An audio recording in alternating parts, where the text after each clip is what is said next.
Nossa, gente, eu tô na estrada agora, eu peguei a estrada que eu tô indo pra praia encontrar com a minha amiga Ângela e com a Beatriz, né?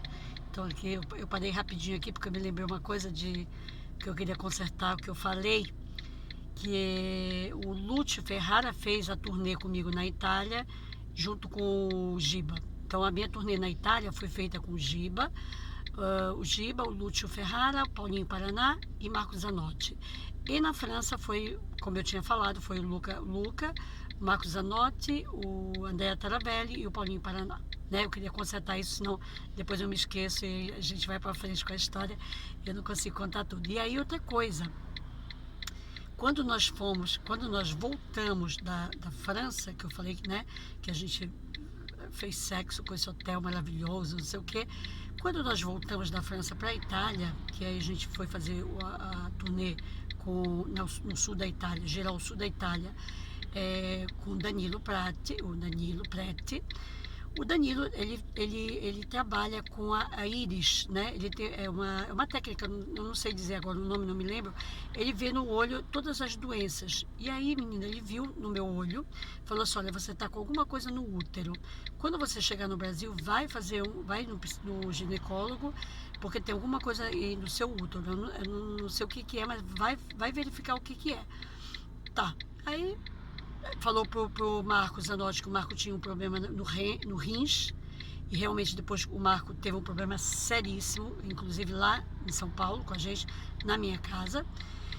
E aí a gente veio para a Itália, fizemos a turnê toda, ficamos na casa do José, esse meu amigo maravilhoso que eu conheci no Cagaceiro, né? Ficamos na casa do José e ali eu fiquei um mês aqui, o mês de agosto todo. E aí depois voltei para o Brasil. Voltei para o Brasil tranquilíssima, como se nada tivesse acontecido. Comecei a tocar a empresa, né? Aí aproveitei que eu tinha um apartamento grande lá para alugar embaixo do meu escritório. Aí eu aluguei esse apartamento, que eram 3 quartos, e ali eu fiz o meu escritório e fiz mais. Não, mas isso eu fiz depois que eu descobri que eu estava grávida. Calma. Foi depois que eu fiz isso, né? Então eu voltei para o Brasil, continuei com o meu apartamento no Anhangabaú e o meu escritório na São João com a Duque de Caxias. E depois disso eu passou um mês, né? Passou 2 meses, aí a minha menstruação não vinha. E aí eu comecei a sentir enjoo, muito enjoo. Eu falei, meu Deus do céu, o que está acontecendo? Tô muito estressada, porque eu corria aqui numa desgramada, acordava super cedo, ia dormir super tarde, e querendo mandar a empresa para frente, e o Nilson, que em vez de me ajudar, dormia até tarde e não vinha me ajudar, e eu ficava fazendo tudo sozinha, então estava enlouquecendo, né? Aí me esqueci completamente da história da menstruação. Quando eu comecei a vomitar. E ali a minha comadre falou para mim assim, menina, vai fazer um exame, vai no médico ver o que é isso. A gente ia pro assistir show e tudo mais, eu tinha que sair do carro para vomitar. Eu pegava ônibus para ir em qualquer lugar, tinha que descer porque eu começava a vomitar. E aí eu fiz o teste de farmácia. Positivo. Aí eu fiquei desesperada. Aí fui no médico, nessa época eu tinha um plano de saúde, eu já pagava meu plano de saúde. Aí eu fui no médico, fiz o exame de sangue, tudo, né? E o médico falou para mim, a senhora está grávida. E aí, gente, foi uma perrenga. Foi uma perrenga porque eu tinha, como eu ia falar pro Luca, que depois de 2 meses que eu tô no Brasil, sozinha, cuidando da empresa, com meu carro, fazendo a minha vida, ele aqui na Itália, eu no Brasil sozinha, como é que eu ia dizer para ele que eu estava grávida? Que eu estava realmente grávida. Aí foi uma outra perrenga. Liga pro Luca e aí pensa. Primeiro pensei em fazer, né? Em tirar. E aí depois a minha comadre nessa época foi muito importante. Foi uma pessoa que falou para mim, não, você não vai tirar. E se você precisar de qualquer ajuda, eu estou aqui para te ajudar.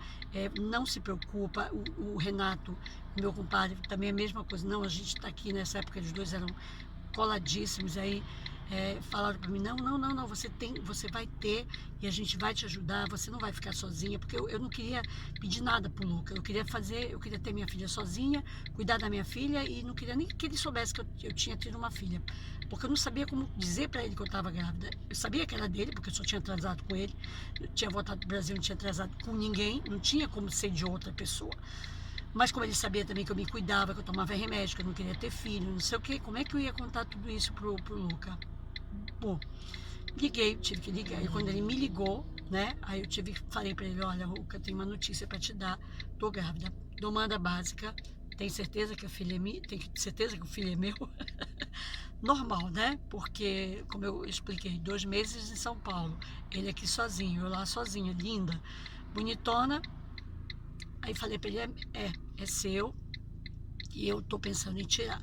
Aí ele falou, bom, pensa bem o que você quer fazer, e depois você me fala, me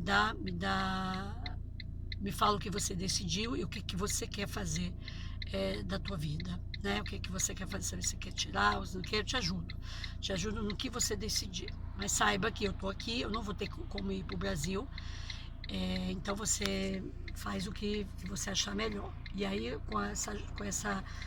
com esse apoio, né, do Renato e apoio da minha comadre, eu falei, então eu vou vou ter a Beatriz, até porque, como eu já tinha abortado um outro filho, né, do Júlio, eu falei, essa é a minha chance de ter um filho, porque se eu não tiver agora também, não vou ter mais. E também o sentimento de culpa, não queria fazer aborto, para mim era muito sofrido o que eu tinha feito, o primeiro aborto que eu tinha feito, então eu não queria fazer de novo o aborto, né?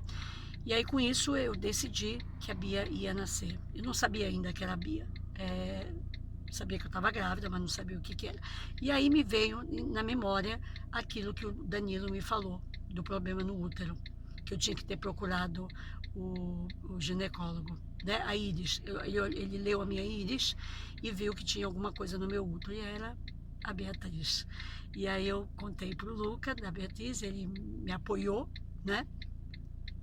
Mas exigiu uma coisa de mim, exigiu que eu não mostrasse a minha barriga, nem para as minhas amigas da Itália, e não mostrasse a minha barriga nem para a família dele, porque ali eu já conversava muito com a Paula pelo computador, com o Skype, a gente se falava sempre, uma vez por semana, e aí ele não quis que eu contasse nada para a Paula. Aí eu fiquei os 8 meses escondendo a barriga, falando, ela falava, mas você está mais gordinha, não sei o quê, sem poder falar que eu estava grávida nem nada. E aí quando a Beatriz nasceu porque eu estava cantando no Bar Brahma, e saí do Bar Brahma, estava chegando no Bar Brahma, e aí fui assaltada bem na esquina da São João com a Ipiranga. O molequinho colocou a garrafa aqui no meu pescoço, eu com um barrigão enorme atacado aqui no volante do carro, e aí ele simplesmente falou, me passa tudo, não sei o que, aquelas coisas que você já sabe. Eu fiquei muito nervosa, fui pro Brahma, cantei, fiz o show, e aí depois do show eu comecei a sangrar, comecei a sentir dor e comecei a sangrar. E aí fui ter a Beatriz, eu entrei, era 2 horas da manhã, e a Beatriz nasceu 2 horas da tarde. E só nasceu porque a minha comadre foi lá, brigou com todo mundo, senão eu estava esperando que a menina, que eu dilatasse, né? E eu não podia dilatar, porque tinha tido um acidente de carro, aquele que eu contei para vocês, né? Antes de ir para o Japão. E eu não tinha como dilatar, eu tinha que fazer cesárea, já estava programado dentro da minha cartela. E aí a Beatriz nasceu 2 horas e 17 minutos do dia 6 de abril de 2006.